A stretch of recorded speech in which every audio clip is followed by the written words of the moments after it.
The skeletal system includes all the bones of the body, plus the joints where they attach to each other.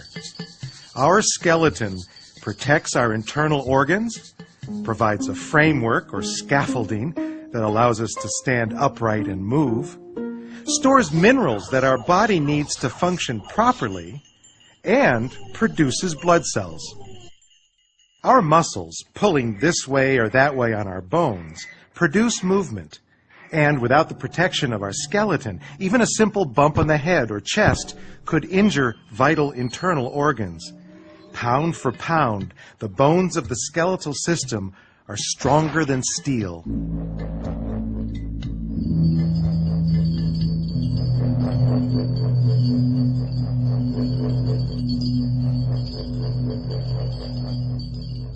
The skeletal system is made up of 206 different bones, which come in 4 basic shapes.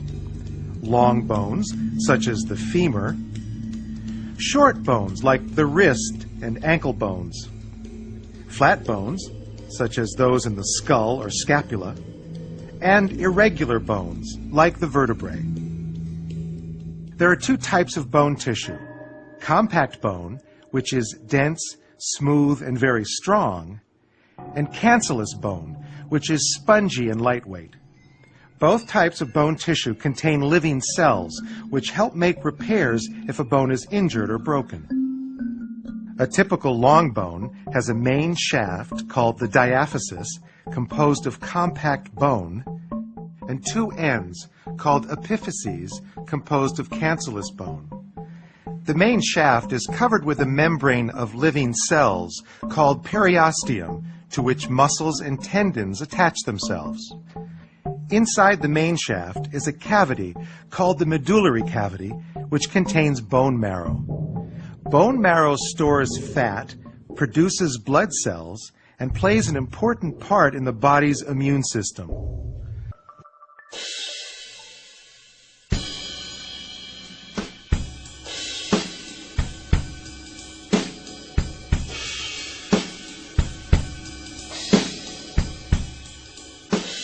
The skeletal system is divided into 2 divisions.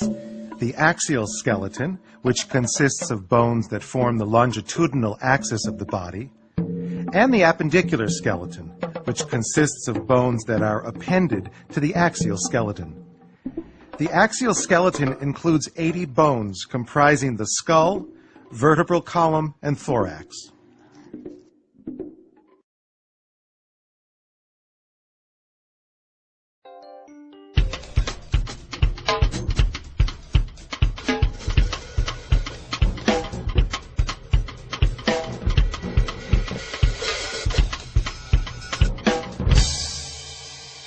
The appendicular skeleton consists of the bones of the shoulders, upper extremities, hips, and lower extremities. The bones of the upper extremities, or arms, are connected to the axial skeleton via the shoulder girdle. This consists of the scapula, or shoulder blade, and the clavicle, or collarbone.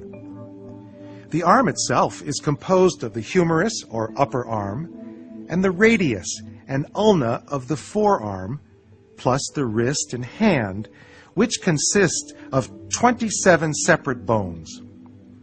Because of this large number of small bones, our hands are capable of more movement than any other part of our body.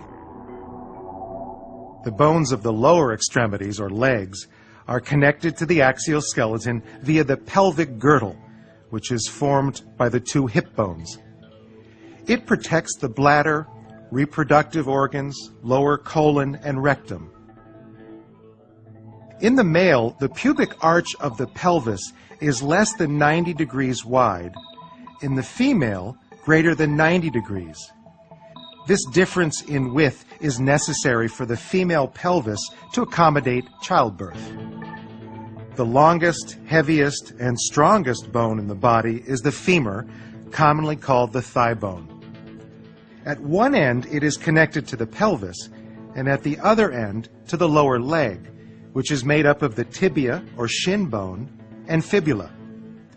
The tibia bears all of our body's weight. The fibula bears no weight at all. The patella, or kneecap, is a large bone between the femur and fibula. It protects the knee joint and tendons that form the knee.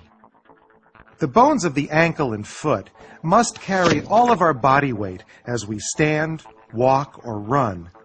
And the 26 bones and 33 joints that make up our ankle and foot enable it to do just that. The entire skeletal system of an average adult weighs less than 10 kilograms. If you attempted to replace this with a steel skeleton that was just as strong, it would weigh 400 kilograms and still would not have the resilience of bone or the ability to repair itself. Harder than reinforced concrete, lighter than stainless steel, able to repair itself, bone is the near perfect material to provide the framework for the human body.